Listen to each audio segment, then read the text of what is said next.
Hello, this is the Stories Beside channel. I release videos every day for you. Subscribe and click the bell. Camille. Betty's voice sounded like a plea. Only it wasn't a higher power she wanted to reach. It was her stubborn mother-in-law. Tell me the truth. Have you been watching soap operas? Every time we come to your house, there are soap operas and melodramas on TV. Betty put vases of candy in front of her mother-in-law. And the force is not calculated, and it rang resoundingly, hit the glass surface of the kitchen. In-law blatantly wrinkled and even touched her fingertip scales, all kind of showing that the action of society daughter-in-law negatively affects her health. You can be more careful.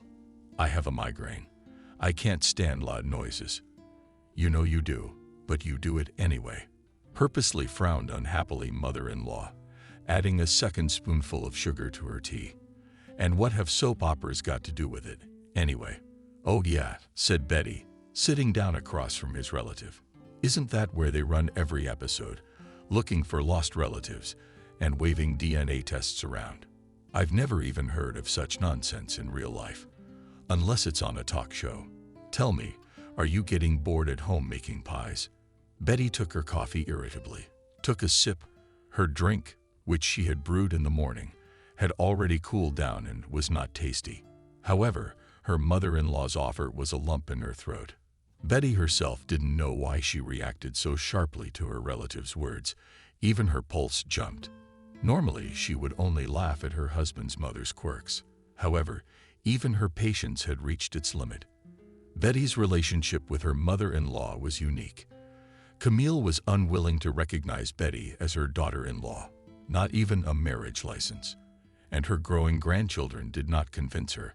Moreover, the woman was constantly thinking of ways to spite her daughter-in-law by slandering her son.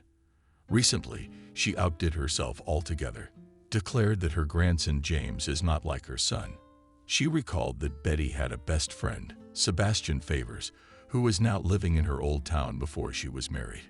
It turned out that James looked just like him. Not Betty though, not Kevin. We didn't see any common features. Only my mother-in-law could not be persuaded. It's worth noting that James really didn't look like his parents. At first, he was a regular bald and blue-eyed baby. But after 3 months, the boy began to change. Blonde curls appeared, whereas his parents were brunettes. But for Betty, the accusation was a blow. After all, her son was born in wedlock. Why such doubts? Especially since she herself had been an orphan. She didn't know what her relatives looked like. Maybe the child took after some great-grandfather. But her reluctant mother-in-law said Betty had dated her friend when she was married to her son. Not just like that. She was cheating. After all, she saw Sebastian and Betty looking at each other perfectly. And if Kevin doesn't understand that, because he's blinded by love, she can't be fooled. She's almost lived her life, and will certainly bring her sister-in-law out in the open. Why are you still so valued? Squinted her mother-in-law with suspicion. Would a man who has nothing to hide behave like that? If the grandson is mine, there is nothing to worry about. James will pass the test, and the question will be over. I have nothing to hide, answered Betty. However, I respect myself and my child. So I will not allow you to experiment on your son at your own whim. One thing I don't understand is why you didn't put me behind a polygraph when Kevin proposed to me. It would have been better if you dotted the I's and crossed the T's. I didn't think of that. Unpleasantly, my mother-in-law smiled and put a cup of tea to her mouth. There was silence in the kitchen. Only children's squeals could be heard from the street.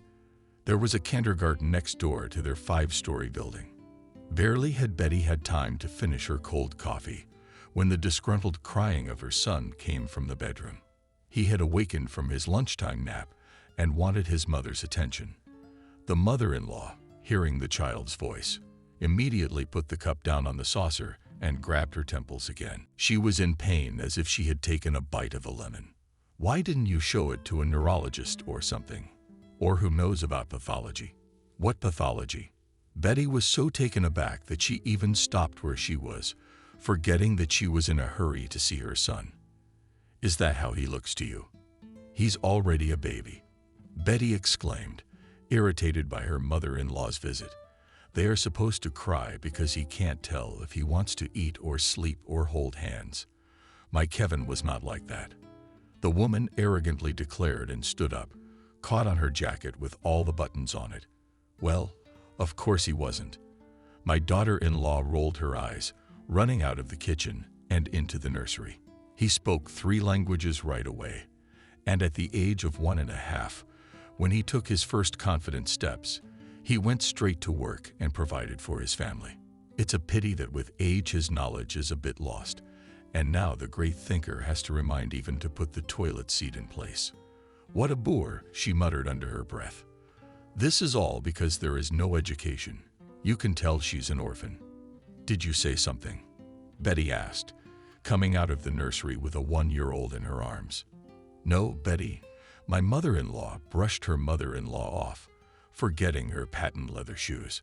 I'm going to run, or the baby's squeals are giving me a migraine." James, who was no longer crying because he was nestled in his mother's arms, looked at his grandmother with interest. He lifted his pen and squeezed the air. "So he said bye-bye." Betty suppressed a chuckle, watching as the son also wants to say goodbye to the rambunctious relative as soon as possible. "You think about my suggestion, Betty. We'd all have an easier life if you could prove that son is our breed." "I will certainly prove it." The daughter-in-law boiled over, smiling at her son right after the Stalinist witch trials exonerated me, or the fact that I laid your son out. You no longer suspect me. The mother-in-law tsked again, looking at her daughter-in-law with annoyance. "Your jokes are getting on everyone's nerves," she informed the girl. "Yeah, like your paranoia," Betty retorted to herself, but she didn't dare voice her thoughts aloud. She sighed heavily as soon as the door behind her mother-in-law closed. She looked at the baby cheerfully, stroked soft, like silk, curls entangling her fingers in thin rings, hair. The child stopped chewing her fist and yawned, chasing away the remnants of his drowsiness with a gasp. Betty's heart clenched. The day alone with her son passed quietly. After dinner, the mother tucked the baby into his crib. She set up the nanny radio and came into the marital bedroom herself. James slept, to his parents' delight. Very well. Woke up at night, rarely letting Mama rest too. "Asleep?" Kevin asked, staring at his smartphone. After work, he was either on his phone or saving the world at the computer. Watching the baby was not a man's job. "Yeah," nodded Betty, changing into her pajamas and yawning longingly. "Have you guys been out and about today?" James woke up early. "That's why we went out twice. And your mom's here with her conspiracy theories. I keep waiting for her to put me in the Freemasons or tell me I came from Mars to this sinful planet to fool you." Kevin didn't even smile this time, though he knew Betty was joking. Betty used to be much more tolerant of the antics. His mother's. Betty had even sympathized with Camille, thinking it was hard to forgive the child she loved, and then, roughly speaking, give him to another woman. She honestly thought that in time her mother-in-law would come to terms with her son's choice and let her accept Betty into her family. After all, she was a good person, and Kevin loved with all his faults. Time passed, however, but no miracle occurred. Betty met Kevin when she came to his city for a student conference. The girl was in her 5th year of teacher training. Kevin immediately fell in love with the beauty, so he decided not to miss her, surrounding her with signs of attention, and when she graduated from university, immediately moved the girl to his city. When Kevin and Betty first announced their relationship, the girl tried very hard to please her future mother-in-law. She really wanted to have a family, so she invited Camille along for walks, bought theater tickets, brought treats, but to no avail. Camille was categorically unhappy that Betty was an orphanage graduate. Her single mother was an alcoholic who had placed the child in foster care. The state had lost it. She declared at once that Betty had a bad heredity. Even if she saw a girl with a glass of wine, she was menacingly tormented and defiantly pressed her lips together. Usually she even added that with one glass it all begins. In general, she prophesied to her daughter-in-law. Her son's addiction was already being explained to her mother. All orphans so far, the psyche of the young. They live there in terrible conditions, do not live, even survive from birth, like wolves to thee, looking with their eyes where they could get a better bite. They all conflict, steal, cheat. We don't need a girl like that in the family. Mom, Kevin objected. What kind of stereotypical thinking is that? Betty isn't like that at all. You make it sound like my girl wasn't brought up in an orphanage, but in a maximum security prison from the day she was born. And by the way, we don't know who her father is. Maybe he was one of those convicts, right? Camille suggested. And you want children from such a girl, so that they'll grow up to be brigands or fringe elements. Your Betty even talks so impudently, as if she was brought up on the streets. She just doesn't let herself be hurt. Defended the bride by a guy. And anyway, Betty works as an educator. She's smart, loves kids, teaches them history and social studies. And you're picking on her. Then she got even angrier. Kevin was usually on her side, always there for her. And then this girl popped up like the devil out of a snuff box. Ruined their happy tandem. At first, her mother-in-law acted sneakily. She was teaching the girl, giving her advice, and sharing her worldly wisdom. At first, Betty was patient, but when the voice of the guests came from the bathroom, they had Camille in all seriousness promising to teach Betty how to hang the toilet paper properly. The girl realized there was a limit to everything. After a serious conversation, it turned out the daughter-in-law of the mother-in-law understood each other. However, Sebastian showed up in town and decided to visit her friend, a friend of Betty, with whom she had lived together in an orphanage. He and Sebastian had been through thick and thin and were very close. The mother-in-law, of course, suspected something wrong. She told Kevin that he should keep an eye on his girl, or she would run off to her boyfriend. Betty seriously began to think that Camille was capable of, for example, spying on her or placing hidden cameras in the house. She did not get very far from the truth in her speculation. One summer Saturday, her mother-in-law arrived at their house early. A sleepy Betty opened the door, with surprise, looking at her mother-in-law. "I'm here because Kevin promised to take me to the cottage," she said as she entered the apartment. "I have to pick berries. I want to make his favorite strawberry cake for his birthday. You don't know how to bake.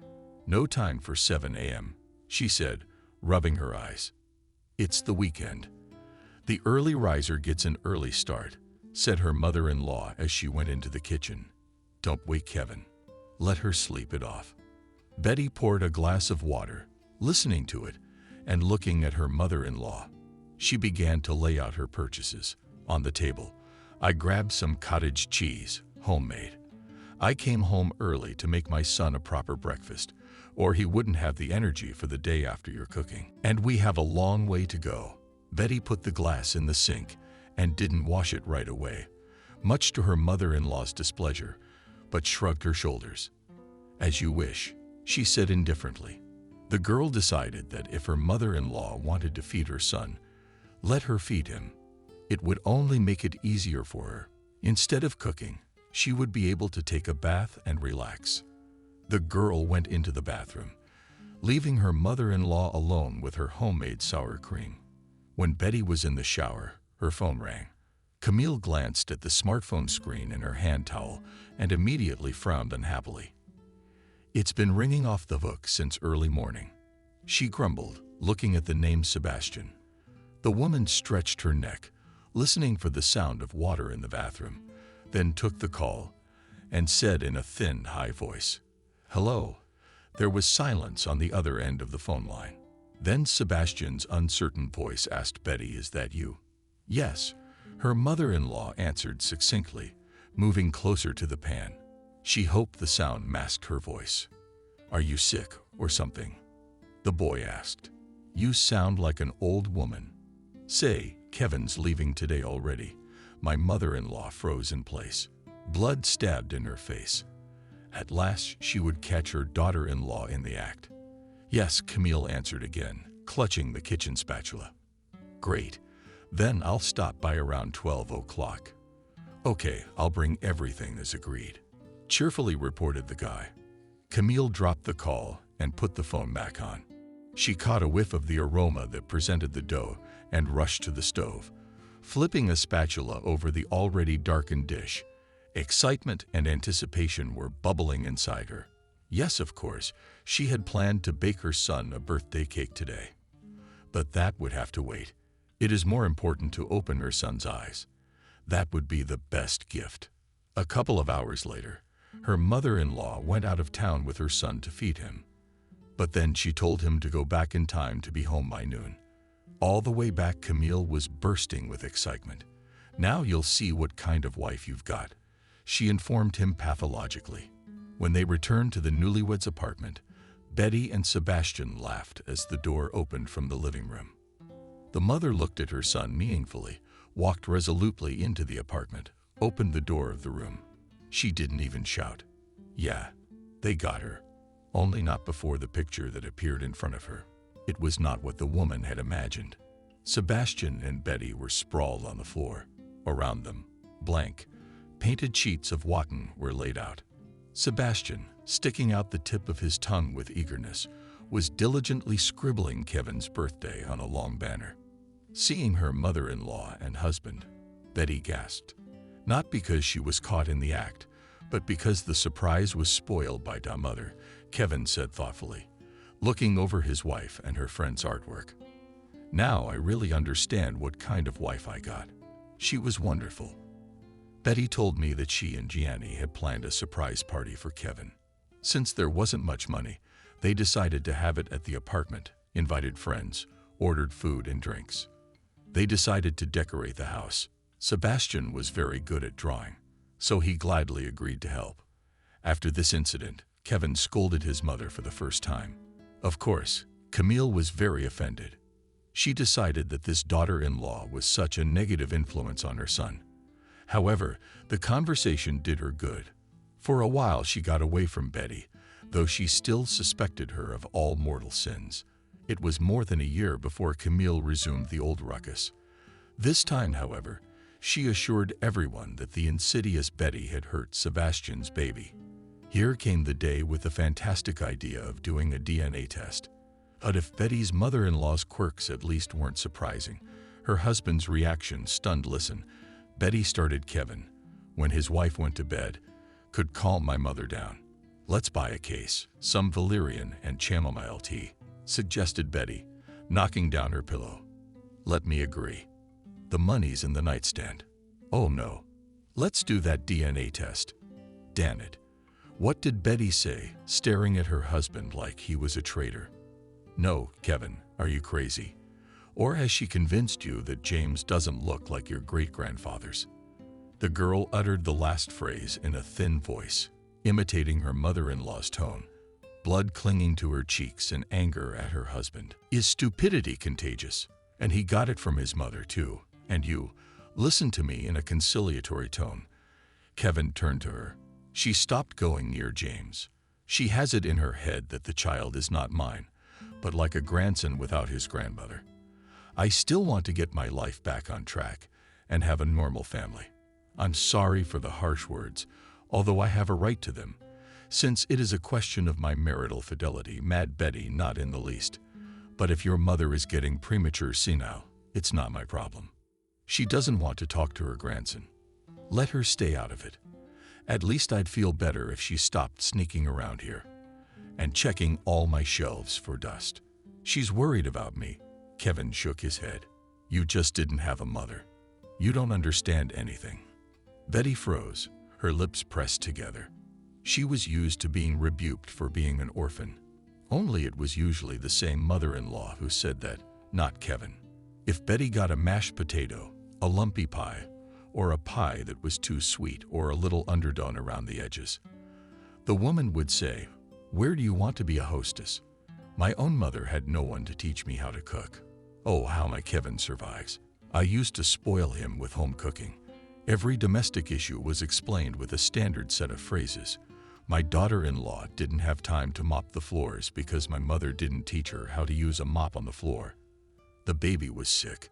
How does Betty know how to take care of them? because it turns out she has no connection between mother and child. After all, her mother had abandoned her. Her mother-in-law said she was only saying this out of the goodness of her heart. That's the way she cares. However, the fact that Kevin began to repeat the words of his mother was for Betty a wake-up call. Her husband used to be very attached to his mother. In the early stages of the relationship, however, Kevin's respectful attitude toward his parents seemed a virtue, not a disadvantage. She hoped, however, that the situation would change over time. Her opinion would become a priority for Kevin. Only Camille again clutched the reins of her husband and their family in her tenacious hands, or rather, tried to pull it off. That Kevin was not in the least bit angry. "Betty, it's a matter of principle. You know you were my first and only man. Even after that, you let yourself think something like that. Maybe we should have asked your mother for a candle on our first night together. Or, like in the Orient, check the sheets to make sure her son wasn't a vicious maiden and not a courtesan. Well, it's not me who suspects you. It's Mom." The husband tried to justify himself by putting the phone away. "She is an old woman. She should be less nervous. And my nervous system, you do not think how much I will tolerate such an attitude. She'll think of something new when she realizes James is our child, and there's nothing to grab hold of a mother's skirt forever. Kevin, there will be no DNA test. If you're not happy with the baby, I'll leave home with my son. You can stay with your mother. She'll find you a bride in no time, like a purebred dog with a good pedigree and all the vaccinations," Betty declared. Categorically turn away from her husband and cover him with a blanket up to his chin. Lights out. Good night. That was the end of Betty's talk, and she has no plans to return to him again. A month later, however, she had to face the accusations again. This time they were not unfounded. It was a warm summer evening. It was sweltering, even. The sky was darkening rapidly, and the clouds seemed to be descending on the city, hovering over the rooftops. "Storm must be coming," Betty remarked, opening the kitchen window. It had become so quiet outside, an unsettling silence. She had just fried potatoes and meat for her husband, so she needed some fresh air. How was that? Snapping his fingers, Kevin swooped down on the potatoes. The calm before the storm. Here's James, who was sitting in the high chair, dropping the toy again. Betty picked it up and rinsed it under boiling water. Handing the baby again, she looked out the window again. At that second, the girl had no idea what kind of storm was about to break. The doorbell rang at their house. Betty and Kevin looked at each other. As befits all grown-ups, they preferred not to open the door unless they were expecting someone. Maybe a neighbor had a debt to bring in. Decided, Kevin suggested. Or were they checking the meters again? Betty shrugged and walked to the front door. Peeking through the peephole, she thought casually that it would have been better if the utility men or thieves had come. At least she could negotiate with them. The girl opened the door, pulling on a smile. "Hello, Camille," she pronounced, letting her mother-in-law into the house. "And what are you doing here at night? There is a thunderstorm coming." The mother-in-law froze for a moment on the threshold, changing her sister-in-law's gaze filled with contempt. "My son is at home," she asked. "He's in the kitchen having dinner." With a puzzled look at Camille, she nodded toward the kitchen, dropping her chin and straightening her back. The woman walked swiftly into the kitchen. Without saying too much, she took a large envelope out of her bag and waved it. "There you go. I told you everything. Just as I said," she declared, placing the envelope in front of a plate of potatoes. "You've got a snake on your neck. You've got a snake in your hand, you foolish fool. You're trusting, and I'm glad I'm not dead. At least you won't have to, Kevin, to raise another man's son, whom this orphan girl has fetched on the side. She put it on you." The woman even spat while she spoke. "No," shouted her slogans.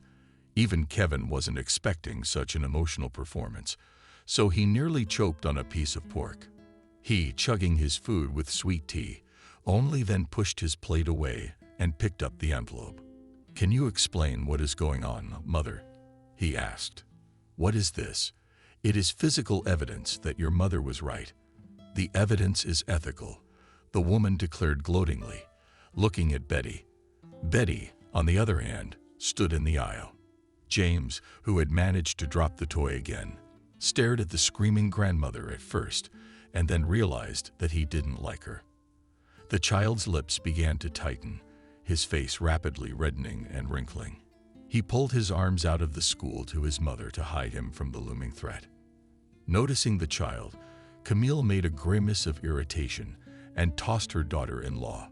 "Would you get that brat out of my sight before he starts yelling?" Betty gasped when she heard such angry words. If before Camille had simply ignored her grandson, now she had overstepped her bounds. "How dare you?" Betty screamed, jumping up to the child and cradling the baby in her arms. "How dare you say such a thing? How dare you look us in the eye and lie? There you go," screamed. She snatches the envelope from her son's hands again and waves it in front of her daughter-in-law's nose. "I did a genetic test. Took the hair from the top of your brat's head. These piles of bullshit bearable results got all. Just like I told Kevin, he ain't his father. I ain't his grandmother. What do you say now? Sweetheart, that's the way you're gonna deny it. And you've been trying to cover up your pride by not wanting to do a DNA test. So much for your pride. My sins, you didn't plan it in my lifetime." "I see." Betty went pale and took a step back from her screaming mother-in-law. The son in her arms was still whimpering, gaining momentum. She unconsciously out of habit as she rocked James in her arms, though she looked at the envelope herself. There was shock and bewilderment written all over her face. "There must be some mistake," the girl whispered. "Kevin, what does it say? It can't be true. The envelope should be torn already." He pulled out the papers. Reading the text, he ran through the lines and eyes. Stopping at the results, he became numb. His gaze became heavy and impenetrable. "Are you now convinced?" Camille asked slyly. "Now you see who Kevin was right." "What does it say?" Betty asked, losing what little self-control she had left. "It says that we are not related to James, neither I nor my mother," in a deep, lost tone, Kevin replied. He kept looking and looking at the letters and the numbers as if he expected to see them switch places. The husband didn't want to believe he was raising someone else's child. Betty, on the other hand, was dumbfounded and aghast. Then she took a frantic breath of air. A multitude of emotions raged in her soul. She could not believe that the test had been done without her knowledge, that they had pulled her baby's hair out of her head and taken it to some shitty laboratory. Why a crappy lab? Because the results can't be true. She must have faked the results, the girl declared, glaring at her mother-in-law. "You know I've never had a man but you, don't you? How could you possibly suspect me of anything?" Camille fluttered her arms in indignation. "So that I fudged the results? What kind of nonsense is that? You would do anything to get rid of me. Any meanness." Suddenly, Betty shrilled. I think it was the first time she'd ever raised her voice at her mother-in-law. There was silence in the kitchen. Everyone froze.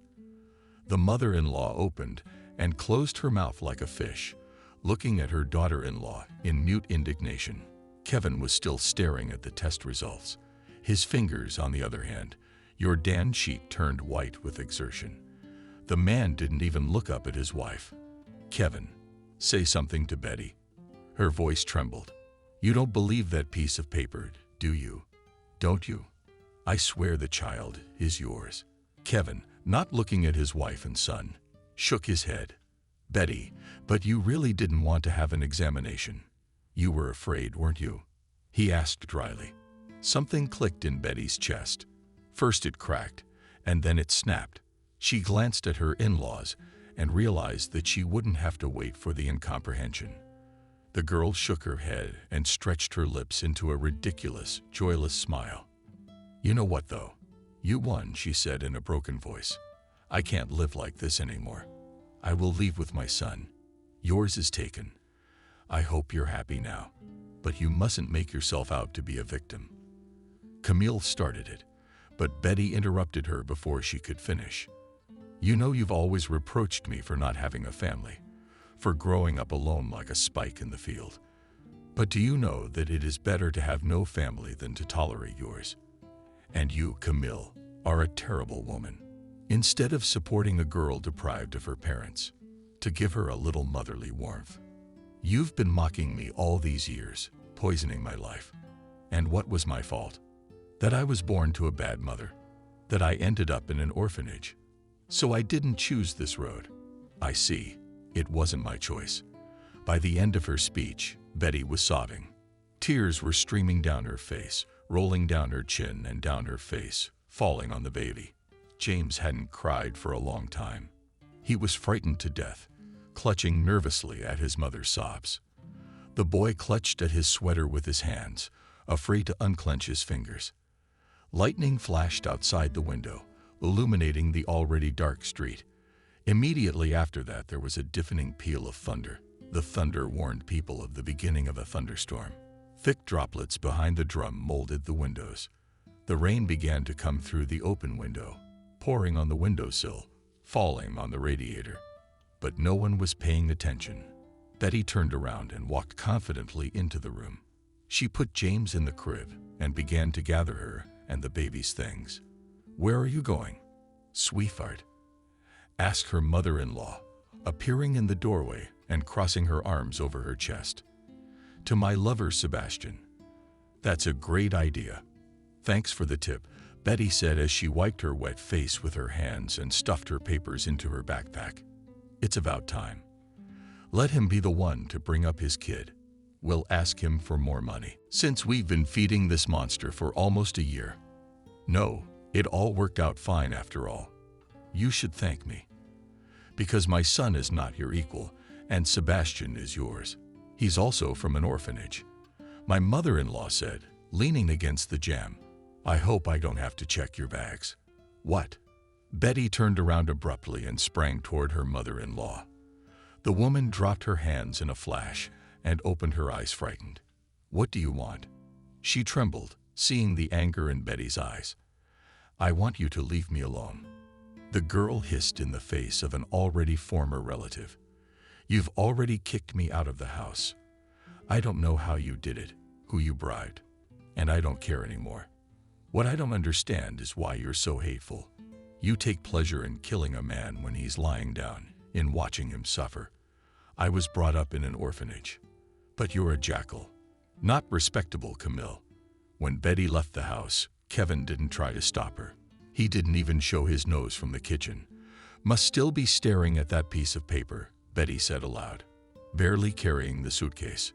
James was sitting in a kangaroo backpack. A second backpack was at their mother-in-law Betty's back. By the time she came out of the entryway, she was all sweaty.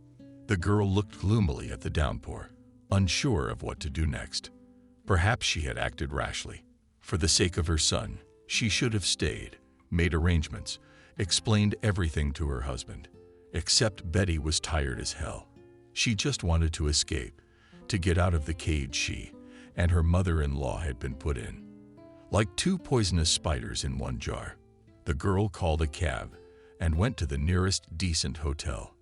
There, as she put James down, she sat for a long time, twirling her phone in her hands. Kevin didn't call or write.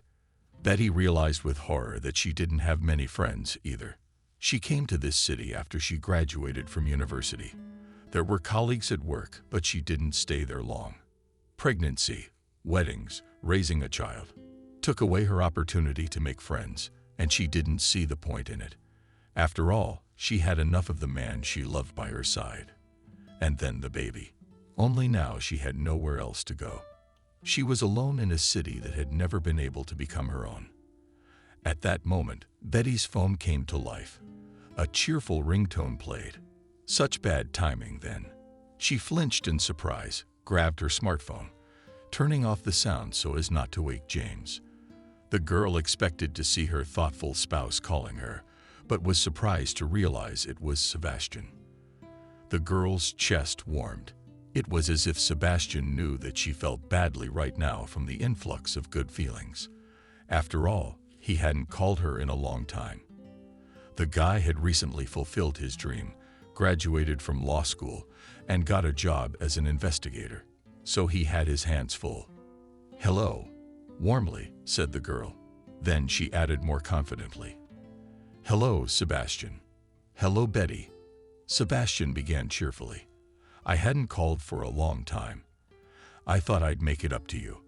I've got a vacation coming up, a long-awaited one. I came by the bar where we used to hang out. That reminds me of you. Tell me, how are you? How's your little man? Probably not little anymore. Bigger than me. You got big." "Yes." Sebastian laughed a good laugh. In the background of his voice, Betty heard the sounds of the television, and the exclamations of the other people in the bar must have been broadcasting a soccer match the guests were discussing. Betty covered her eyes. Her lips stretched into a nostalgic smile. She remembered the first time she'd ever been drunk in that ill-fated establishment. Sebastian had dragged her many stops because they had no money for a cab. She also remembered the time when she and her friends had cheered for the national team. Betty was not interested in soccer, but the general atmosphere won her over. She jumped up with Sebastian when the ball went into the net, screaming and shouting like she was in euphoria. Now it seemed to Betty that half a century had passed since that moment. It had only been a few years, though. "It's all right. James is asleep now. You'd better tell me how you're doing." Betty sat on the windowsill, her legs pressed against her chest. The girl sat with her paddle against the cold glass, looking out at the city at night. Sebastian was happily telling her about his life. Betty could not stand it, sobbed softly. Listening to such a native voice of a friend, Sebastian immediately silenced, and then asked suspiciously, "Betty, what are you tearing up over there?" Betty shook her head, covering her mouth with the palm of her hand to muffle the sobs that came out. Then she realized that her interlocutor couldn't see her, and taking a deep breath, carefully said, "No, I'm just sick." "Betty, tell me what happened," Sebastian demanded, not believing her one bit. "Tell her yourself, or I'll call Kevin." "No," exclaimed Betty, frightened. "No, I'll tell it myself." The girl began to draw patterns on the window with her finger and tell her friend what had happened to her. At the end of the confession, Sebastian was silent for a while, as if weighing his decision, and then confidently said, "Well, I will come to get you." Betty stopped crying in surprise. "Only a nervous twitch. Where will you come?" "But when you throw me the address, that's where I'll come," he explained patiently. Then asked the bartender for the bill. "But you are far away." "We don't live in neighboring houses. We live in neighboring cities," she reminded him. "It doesn't take long to get to her friend's place," the boy stated categorically. Then, after a short silence, he added that you were the only family I had. "I have no one else in the world. So stop crying. I'll be on the first flight out and pick you both up." What was it the witch said about me raising a child? All righty then. Betty knew her friend had a way with words. He had been stubborn, emotional, defiant, and very harsh on decisions since childhood. Until Betty saw Sebastian's face, however, she didn't believe he was really coming. The girl threw herself into his arms, vainly trying to hold back another stream of tears. Sebastian pulled her friend against him, rubbing her dark hair and kissing the top of her head. "I told you to cry. Come on, pull yourself together. I'm here for you. Everything will be all right." Betty snuggled harder against Sebastian, suddenly feeling at home. When she was brought to the Ray orphanage and introduced to the children, Sebastian Favors had already lived there for a year and had had time to settle in. Betty was a silent girl and modest, except that her embarrassment of even being afraid of a new place was mistaken for arrogance and pride. She had no luck with her roommate. The girls flatly refused to be friends with the new girl. Moreover, the orphanage girls immediately began to say that the newcomer was too arrogant. They say she thinks she is above the others. But Sebastian, listening to their gossip, did not believe a word of it. He was sure that the girls were just jealous of the new girl's beauty, and the fact that even the older boys shut up when Betty walked by. The girl had porcelain skin like a doll, long, shiny hair like soot, and eyes clear and blue. Jealous neighbors even made a habit of ruining her things, cutting her dresses, and threatening to cut off her hair. Sebastian, on the other hand, was fascinated by the new girl, but did not immediately dare approach her. After all, talking to a girl was not like climbing onto a roof. That took courage. But the boy was increasingly clowning around, doing crazy things just to get attention. The girls could make friends. One day he succeeded. The girls, with whom Betty never found a common language, decided to call the Queen of Spades in the common room. They did not see the ghost, but set fire to a candle and a blanket. And when they started to put it out, they managed to break a window. They put all the blame on Betty, convincing the teacher that the girl was smoking through the window. They even planted cigarettes on her when the teacher came to investigate. Betty became so agitated that she stuttered and could not justify herself. Smoking on orphanage property, and at such a young age, was a serious violation of the rules. The next morning, Betty was taken out in front of all the children during breakfast. I want you all to learn from this child's example that smoking is harmful. Today, Betty will be deprived of breakfast, lunch, and dinner. She will spend the whole day alone. Thinking about her behavior, I will take her kindergarten teacher made a theatrical pause. Looking at the taken-up kindergartners, the woman knew that everyone around her was silent, long awaiting the verdict. Some looked at the skinny as hello, a colleague with pity, others with a sigh of relief. After all, the main thing was that they were not caught by others' greedy curiosity.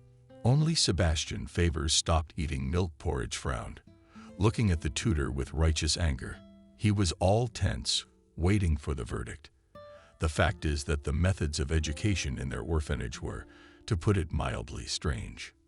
For example, children could be whipped with a wet towel, and in the summer with nettles, or locked up for the night in a gloomy barn, which was located on the orphanage grounds or in the laundry room. For the especially feisty and fidgety kids who didn't want to obey their educators, they used punitive psychiatry, put them in a distant hospital wing for a day, a week, or even a month. It was so bad that they were scared to death to go there.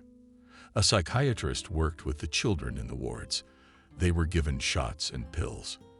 But most of all, the white, sterile walls and lack of communication with their peers pressed on their minds.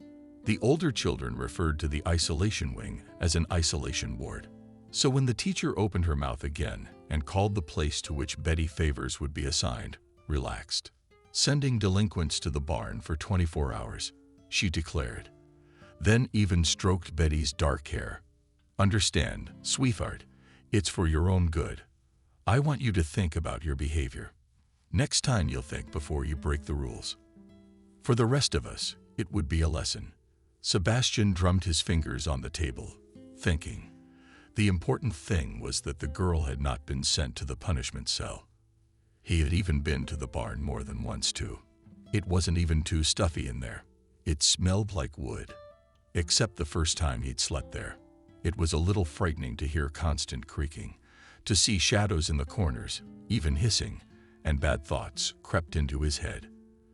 They were reminded of all sorts of horror stories that comrades told after lights out. It's great that we'll sleep tonight without lyrics. Sebastian overheard the voice of Kate, who was sitting at the next table, working harder than the others with her spoon. I hope she comes out of the barn gray. Tomorrow morning, maybe the Queen of Spades, the one we summoned, will come to see her. The girls giggled nastily. Sebastian couldn't stand it, grabbed his plate of porridge, and twisted it on Kate's head. She squealed with resentment and tears in her eyes. Looking at Sebastian, Kate was even more offended by the fact that Sebastian had always liked her, only he didn't pay attention. Now only noticing her oatmeal and her hair was far from a compliment. Sebastian's teacher came up to them and immediately made a pitying face. "I'm sorry, please," said Sebastian. "Jessica Smith, I didn't mean to, honestly. I was on my way to the sink with my plate, and I tripped." Sebastian grabbed some tissues and began diligently cleaning the mess out of the girl's hair. Sebastian may have been an outlaw, but he wasn't a bully, so they believed him. The boy, on the other hand, after his little revenge, decided to do another thing. First, Sebastian snuck into the kitchen to steal supplies. Then he went to his friend Trevor, so nicknamed for his long nose and thin voice. He traded him a couple of candy bars. Trevor always came to the orphanage for his car. Grandma brought sweets, so the guy was a real barterer. By nightfall, Sebastian had a whole backpack full of everything he needed. Barely had everyone gone to bed. He got out of bed. Through the window, the boy ran to the backyard, then not without difficulty made his way to the barn. Only here, the hero was in for a surprise. His princess was armed and dangerous. "What are you doing?" Sebastian screamed, getting hit on the head with a broom. Sebastian took a chance on Betty, trying to make out the guy's face in the dark. "Oh my God, how did you scare me? I thought some evil thing was sneaking up on me. There's a full moon tonight. The girls came over tonight to scare me. They told me about vampire dead survivors, the ghost of a former orphanage resident." The girl sobbed, lowering her trembling hands with her broomstick. Sebastian stared at her confusedly. She was so small, so fragile. "I came so you wouldn't be sad or scared at night," he said, the rags of embarrassment, the blonde hair on the back of her head. "I brought food for you. You must be hungry like a wolf. I wanted to bring you some this afternoon, but it's like the nurse knew something was always lost on me. Don't you worry. Those girls are all fools. They are jealous of you because you are beautiful." The boy began to say out loud what he thought. He didn't look at Betty, though, as he took out an old worn-out backpack of provisions. Betty was silent, not interrupting. Then Sebastian heard her sob loudly. He froze, cocking his head, looking at her with consternation. He began to wonder what he had already blurted out. How had he hurt her? "What is it, Betty?" he asked, staring at the girl in tears. Sebastian frowned in disappointment. He thought he would come and cheer her up. He ended up bringing her to tears. But Betty shook her head and took a couple of steps toward the boy and hugged him tightly. Sebastian, not expecting this, froze like a statue. He dared not even raise his arms to embrace the girl. The boy's heart sank in response. She did a somersault and then galloped away. He blushed thickly, though he couldn't see it in the darkness of the barn. "What is it, Betty?" he asked, dumbfounded. "Thank you," said the girl, clutching her thin hands tighter around Sebastian's waist. "I felt so bad, so bad. Thank you." They spent that night having fun and eating. They told each other funny stories. The cat shared incidents from his life, how he had driven the shelter staff to the brink. Not without bragging, he also shared that Kate spent half the day washing mush out of her hair. He escaped at dawn. When the caregiver opened the door, she expected to see a frightened, mouse-like girl. But Betty's eyes lit up, and the smile never left her lips. After all, she had found a true friend that night. So Betty and Sebastian became the best of mates. At first, they joked about why he was carrying a girl. But the boy didn't care about the gossip. He protected and defended his friend. Betty took care of her friend. She stitched holes in his t-shirts and howled at his battered knees. And their friendship had passed through the years, not extinguished again, not for a moment. Sure, romance slipped into their relationship too, but it was childlike and innocent. So Sebastian once brought his girlfriend a Valentine's Day cardboard Valentine's Day card for February 14th, adorned with well-deserved flowers. True, he claimed that he was giving this card as a gift of friendship. "No one else would give you a heart, take my heart," arrogantly, Sebastian said, hiding embarrassment behind impertinence. Betty's cheeks, too, lit up with embarrassment, and pleasure came up with nothing better than to lean over and poke the boy on the cheek with a ringing poke. All of the kindergartners noticed it. Despite the awkwardness, the friends did not distance themselves from each other. They made each other gifts, spent time together. True, the children knew little about love, turning their tender feelings into a sincere friendship. The friends went to the same school, but in different grades. In high school, Sebastian gravitated toward the boys. and Betty was drawn to girls. Betty grew up to be the school's first disco beauty. She had a long line of people who wanted to ask her to dance. Sebastian had the girls' attention too, for which Betty teased him constantly, teasing him because she was jealous of her serious friend, though the proud girl would never admit it. At some point, she decided she didn't want to ruin their friendship with a relationship. Sebastian remained her best friend.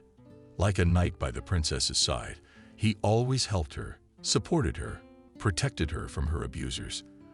The girl tried to be as wonderful a friend to the boy as he was to her. And now, at a moment when her life seemed to be ruined, and her knight was once again by her side, she was in his kitchen.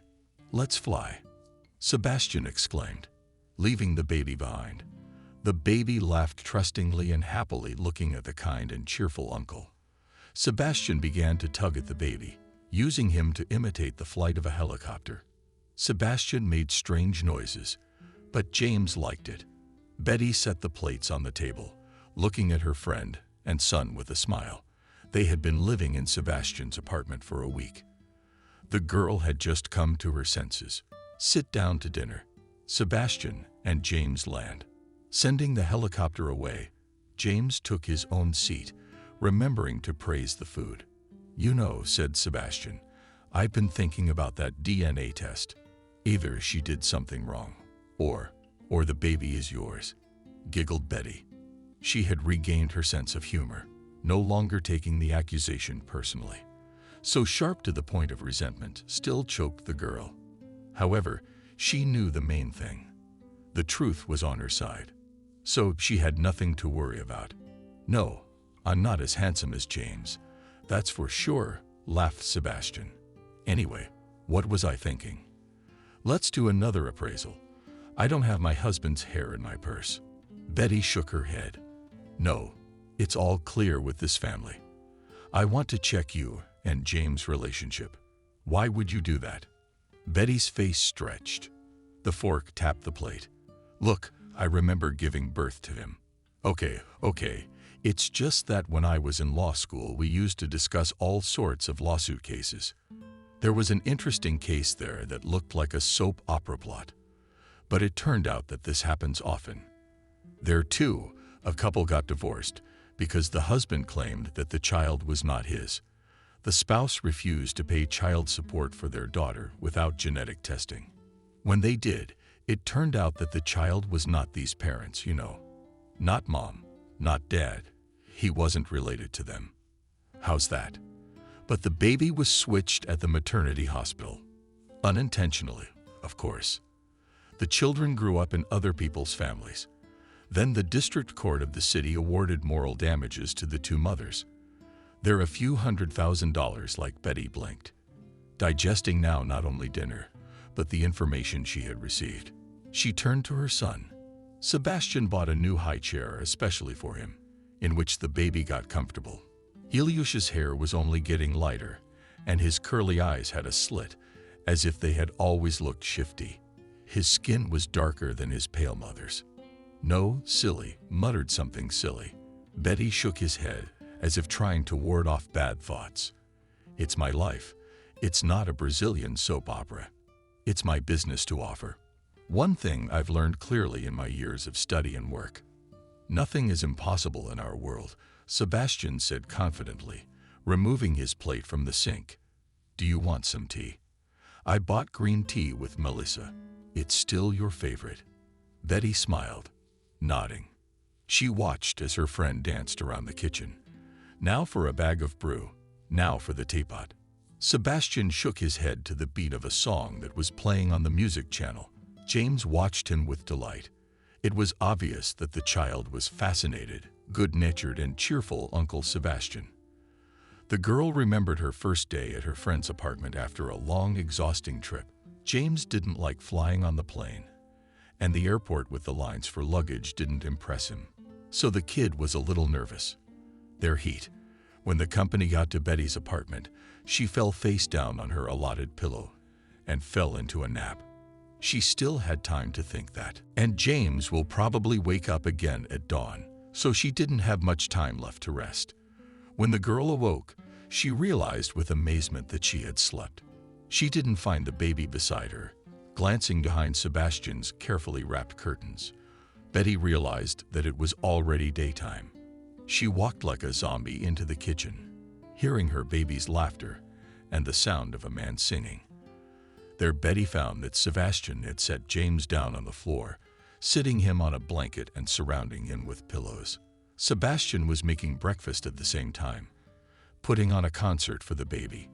Favors, deftly grabbing the kitchen spatula, started singing a chorus of her favorite songs and then slipped the microphone to the baby. "Come on, kid. Your part," he announced. "Go, go, go." The kid went wild. Yeah. He laughed, began to give out his version of the song, which consisted of familiar syllables and sounds. Then Sebastian started humming into the improvised microphone again. His part. Betty, losing her eyes, smiled as she looked at this picture. From the look on her son's face, Sebastian had even managed to feed him some porridge or cottage cheese. Basically, something light, something beautifully frozen on the boy's cheeks. "Oh, here our mother appeared, Sleeping Beauty," announced Sebastian into the microphone, noticing the audience. "And she came to our concert without a ticket. We'll have to work it off. Hold the microphone." He grabbed a spoon from the table and threw it to Betty. She somehow caught the cutlery with a gasp. "I won't." She shook her head, suddenly feeling embarrassed. "You know I don't have a voice." "Come on, make us happy," smiled Sebastian, flipping on his microphone after a minute of arguing. Already the whole trio were spoiling. The adults were yelling their favorite songs, completely missing the notes and interrupted constantly by laughter. The child was delighted. Then Betty didn't just forget for a few moments why she was running away to another town. She just felt happy and carefree again. The girl had no idea how her life had changed since her marriage. So now, sitting in the kitchen and getting her portion of huge tea, she looked at her friend with warmth. That he had come to pick her up in another city, that Sebastian had let her sleep in the first day, that he had picked up and fed her son, that he was taking care of them. How costly was that? She recalled that her spouse didn't spend time with the baby at all, even on weekends. He claimed that Betty stayed home, and it was her responsibility to take care of the child. Day and night, he himself earned money to support them. "You know, my husband doesn't even know what kind of tea I like," the girl remarked, warming his hands, okra, and inhaling the warm, fragrant steam. "But maybe you didn't tell them," the guy suggested. "Landed across the street. I didn't tell you either." "You can see everything," Betty countered. Favors responded ambiguously, for some reason averting his eyes. "I'm an investigator. I have to notice everything." She smiled, taking a sip of her drink. "Favors, why are you still alone? If girls knew how great you were, they'd chase you around in droves." "That sounds awful." Sebastian shuddered. 1,000 girls in wedding dresses and with bouquets rushing after me. Where wouldn't I go? Brr. Okay, they'd have castings competing in beauty, housekeeping, and charm. Betty suggested, only if you opened up to me enough that you knew what I was like. Sebastian smiled, looking Betty in the eyes. Now the girl experienced an embarrassment she didn't understand. She realized that Sebastian had somehow grown up suddenly. Maybe the long separation had affected her feelings, or that the boy had matured, strengthened body and spirit, working as an investigator. He had changed. He had changed a lot, but he was still the same kindred, beloved and dear person to her. Kevin did not call his wife. He was not interested in where she was, how she was, what happened to the child. Such indifference was astounding. He feels hurt and betrayed, Favors explained to her. He probably thinks you should call and apologize, or come crawling back on his knees. I don't know if he can wait for Betty. He has so much faith in his mother. Let him live his life with her. If the years we spent together mean nothing to him, then we have nothing to talk about. In spite of her inner resistance, Betty began to explore the subject of genetic testing.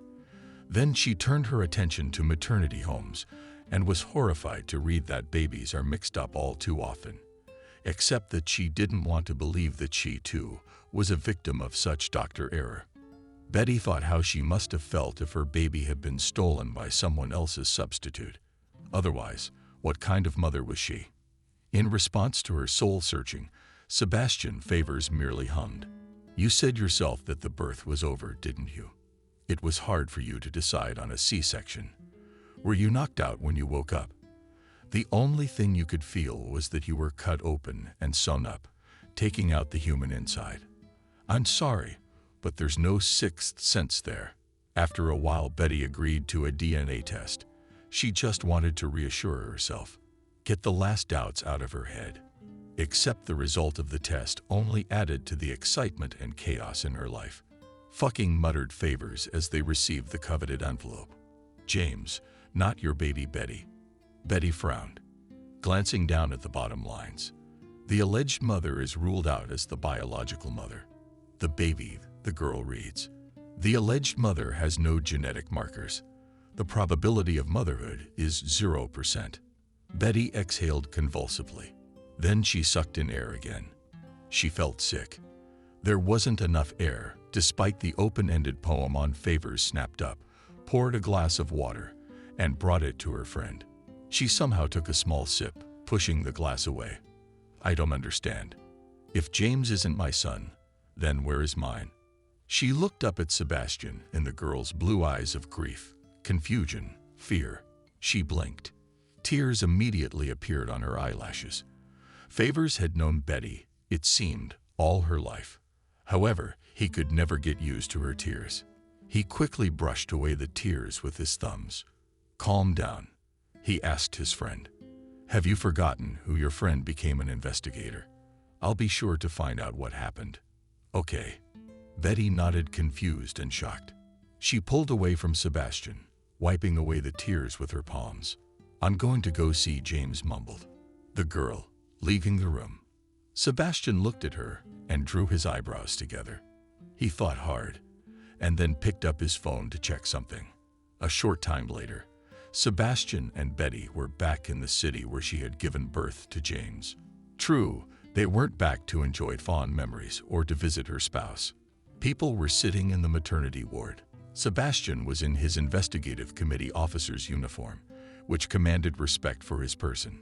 Here are all the documents in place, Favors said, placing a folder on the table and running his finger over the record.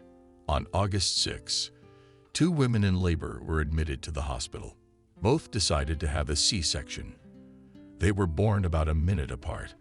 I think that's where the confusion stemmed from. But is it possible? The girl asked, dumbfounded. How can children be switched? The hospital administrator grabbed a glass of water and took a sip before she began to speak.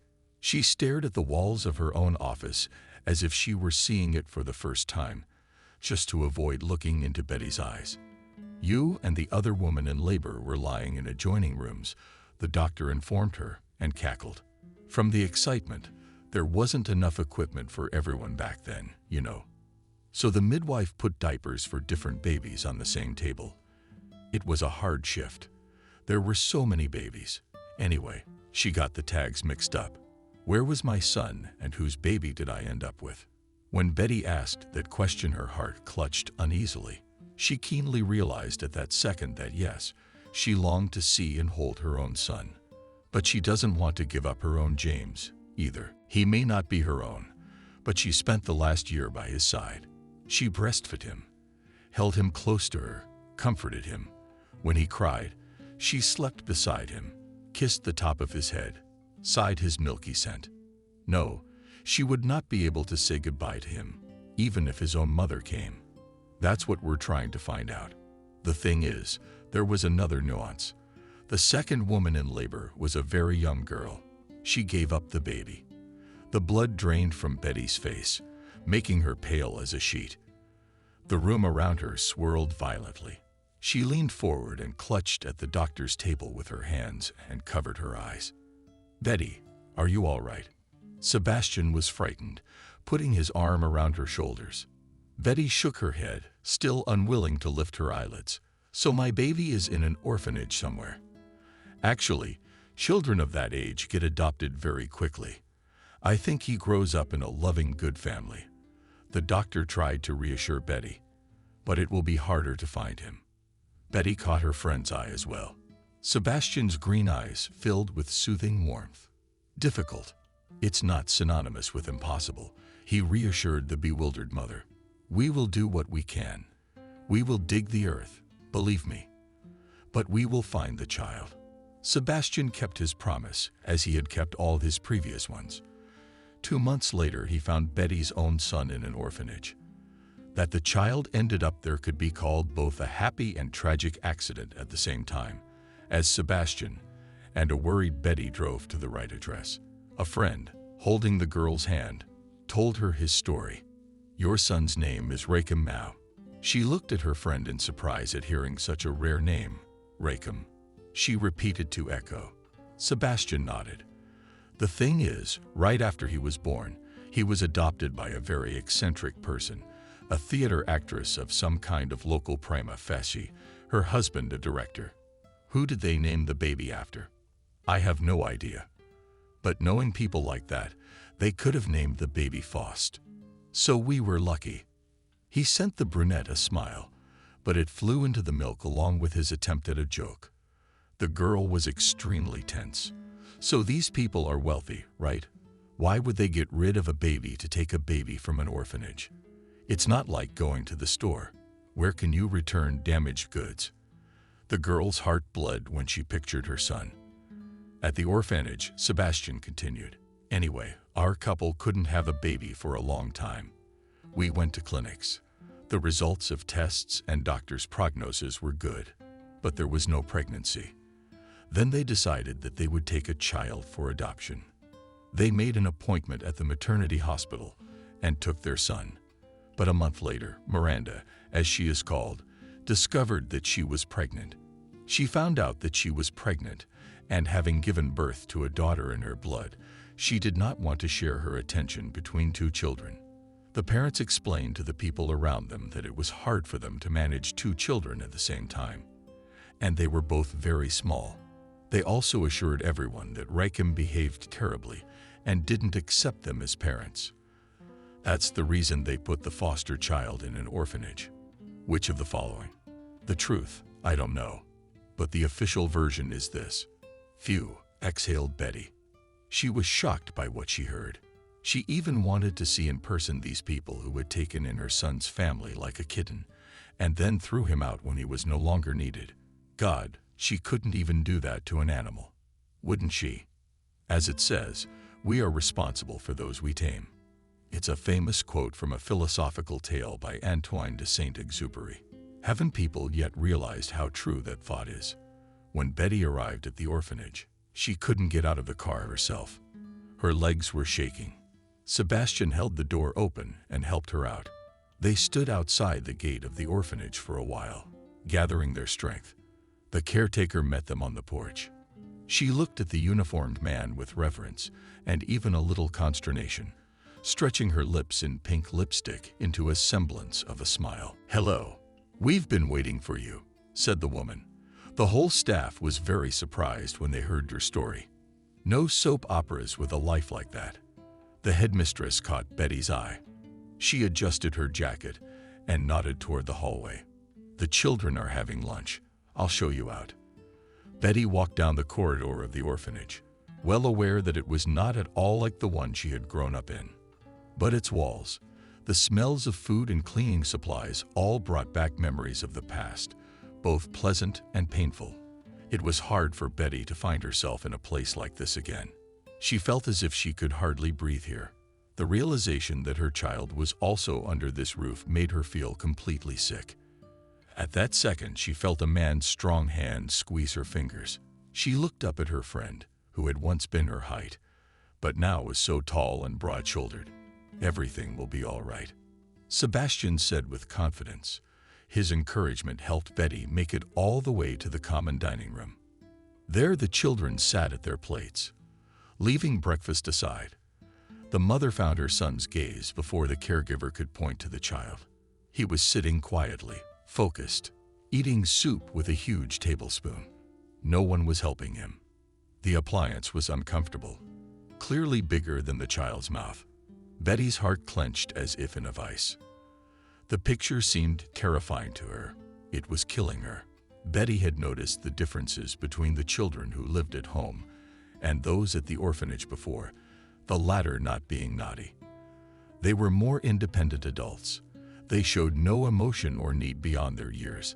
These children's eyes were often empty, aloof, and strained. These are not the eyes children should have. Betty understood. She ran toward her son, but Sebastian grabbed her by the waist. Stopping the let go, she demanded, "Are you going to scare him?" Sebastian answered glumly, "You already have children looking at you." The girl looked only now and noticed that there were many people in the dining room. The students looked at her with interest. Rakim, on the other hand, was still struggling with his spoon, so he had no time for visitors. "Let him have his breakfast. Then I'll show you to a separate room," said the headmistress. "Come with me." Betty was barely walking as Sebastian led her after the woman. The girl's head was turned toward the child. She couldn't take her eyes off his face, the same way she had. "Everything will be all right now," she whispered, turning to the child, though he couldn't hear her. "Everything will be all right, my boy." At that second, Rakim lifted his plate head and looked directly at his unfamiliar aunt. She gasped. Her heart hammered in her chest, like caught birds in someone else's palms. Betty knew who the hands belonged to. Catching her heart, that little baby with the piercing eyes. Betty, Sebastian, and even little James began to visit Rakim at the shelter. His mother wanted to take him home right away. She even demanded it. However, they had to act on the law and settle the formalities. Although Sebastian was jokingly suggesting, of course, that Rakim could be stolen. He said it would be quicker that way. Of course, Sebastian also talked his friend into doing another DNA test, this time to determine the relationship between Betty and her son. "Say, it's mandatory. Can't you see? That's my baby. He looks like my twin," Betty muttered at the time. "When they pick at her mouth with a cotton swab to collect material, we have to be 100% sure," Sebastian explained. "Otherwise, you'll soon be putting together a whole soccer team of year-old boys." Betty only laughed. She had been laughing all the time lately. It was as if the girl had emerged from the comatose state into which her former in-laws had put her. The genetic test showed that Betty had a 99.99% chance of being a mother. Why not 100? The girl became indignant when she saw a lot of decimal places. No one can give a 100% guarantee. "So that's the maximum." "Congratulations," Sebastian replied, hugging her friend.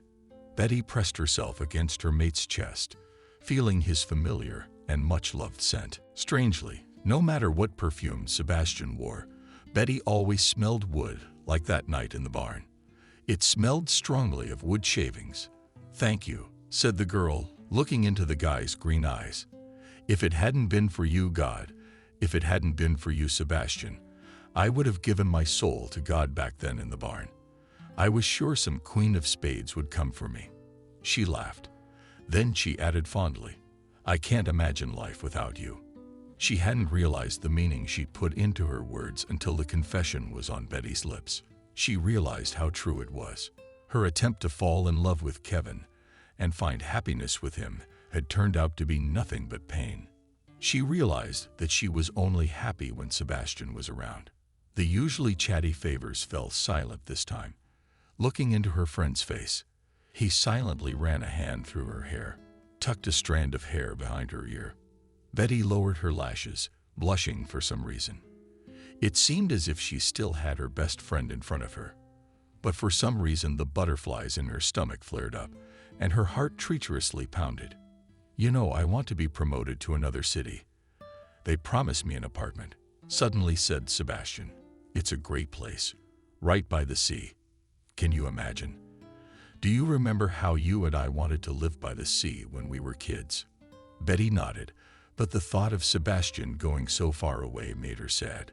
She had only recently found him again, so she didn't want to lose him again. "So, what are you going to do now?"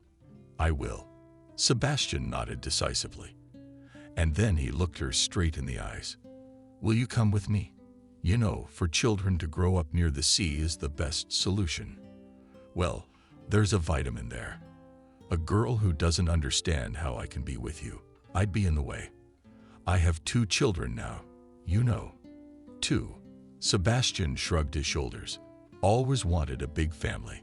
Since mine didn't need me, he informed me. Then he caressingly touched the girl's head, running it through her hair. I've been in love with you since childhood, Betty. You've been running around with our friendship like it was a piece of cake. You probably don't remember.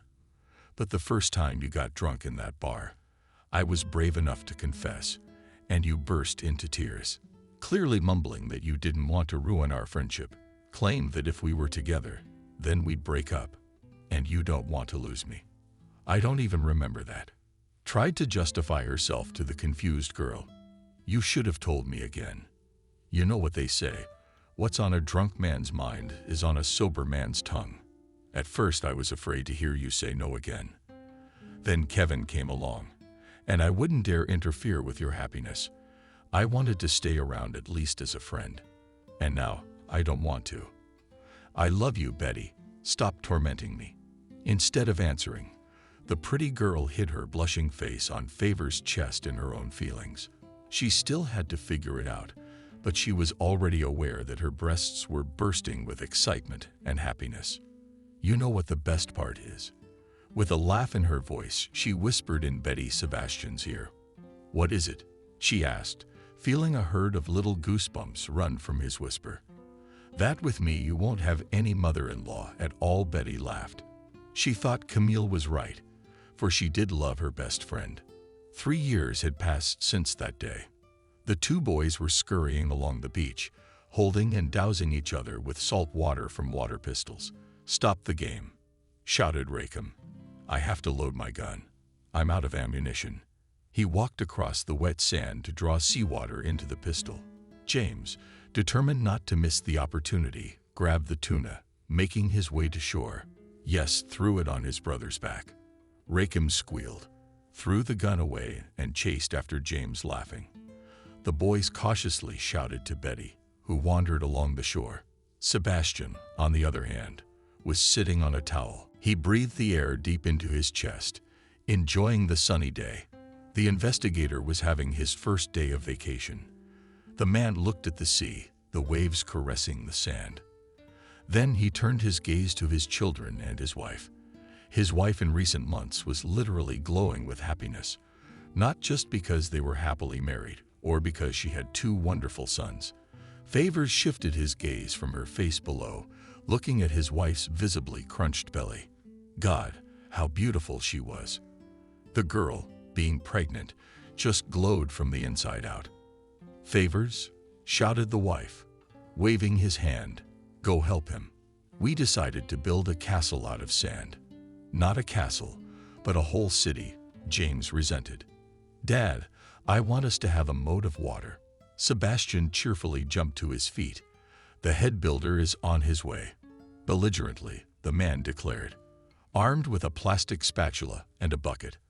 I'll build you such a castle. You'll want to live in it. The main thing is not to forget to run into the moat crocodiles. He joined the team, not forgetting to kiss his wife on the forehead. He never missed an opportunity to show affection and tenderness toward Betty. Betty looked at her husband with eyes full of love. The time beside him flew by like a blink of an eye. The boy, as if he had accumulated love since he was a child, poured it out on Betty. He turned her life into a fairy tale. She responded to him with great fervor. Who knew that best friends could make a couple so beautiful, so sensual, so understanding of each other at a glance? Kevin tried to get back into her life too. He did so when he received the divorce papers, and with them the news that Betty had found their native son. At the time, her face appeared in all the newspapers. Journalists ran the story of the baby swap as a fairy tale with a happy ending. Betty was even interviewed several times. The maternity hospital and the state gave her a handsome settlement. That's when Kevin showed up. At first he wanted Betty back, but when he realized he was too late, he got very angry. He yelled that his mother was right, since his wife was getting involved with her boyfriend. Kevin then demanded that they share the money with him. Since he too had been hurt, Sebastian intervened, explaining to Betty's ex-husband how not to behave. Betty decided to forget about Kevin like a bad dream. After all, everyone makes mistakes, don't they? And so she did.